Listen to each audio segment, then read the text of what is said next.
Yes, let's continue with the study. This is the third lesson to extrapolate the more on the different units of the concepts that make up the I code methodology. We have the model provided by universalism. Model is like the shape or the state of the mind of the people, the state of the mind of the society. The people make up the society.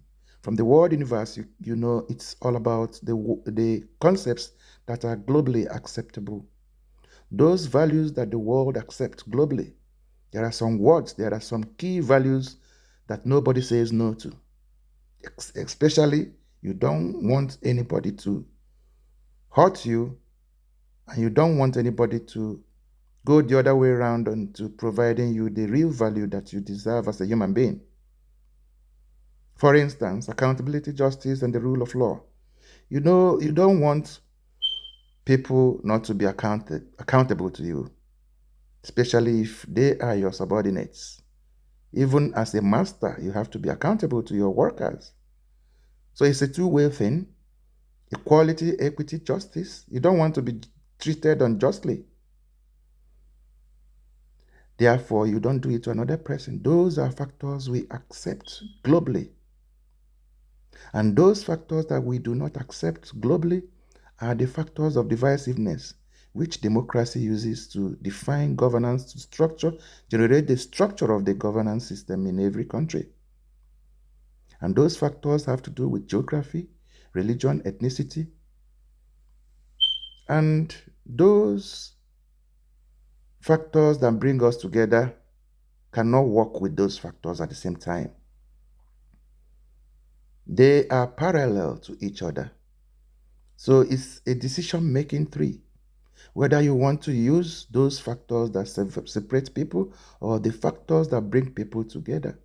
So this has to shape the mind of the people. In Dubai, they have Auto City, they have School Town, they have Sports City. That is how they have shaped their own mind. But in our Nigeria, we have Imo State, Abia State, Kaduna State. That's how we shape our mind. Ogun State, Rivers State. Some of them are names of gods. Ogun State, Osun State.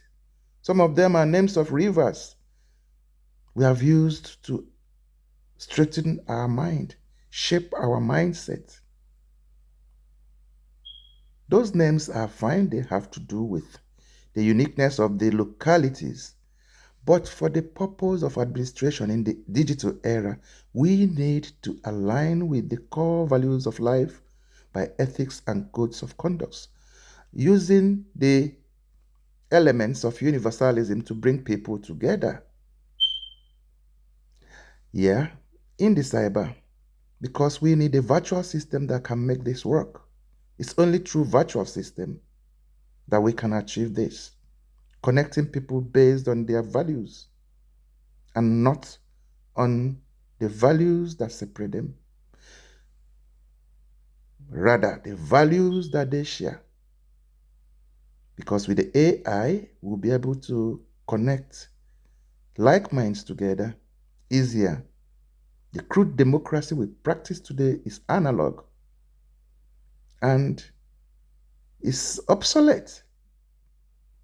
It has become obsolete because they are not useful anymore. They only cause crisis in the digital age era. They cause conflicts at the immediate communities.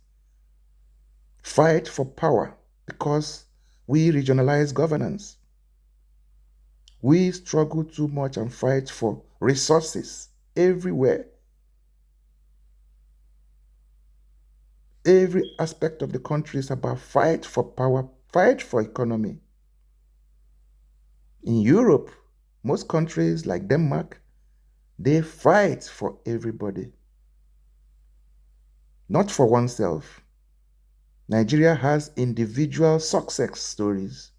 The individuals, many of them, nearly 2 million people have individual success stories in Nigeria, but the country is in trouble, in shambles collectively. Some people still live under $1 per day. Then when we come to sectorism, sectorism will help us to form the shape of how government structure appears. The government institutions, where the three sectors have to come together on one template to drive the economy for the building of the nation. So institutions coming together, institutions of like minds, institutions that have to fulfill those ethical obligations from universalism. And from universalism,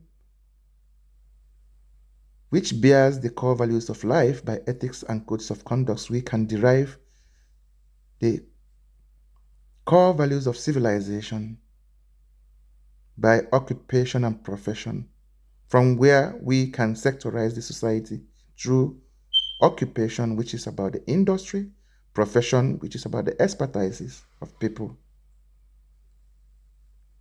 So sectorism is going to be the government template for governance, bringing all the units of institutions together to work into building the nation to become prosperous.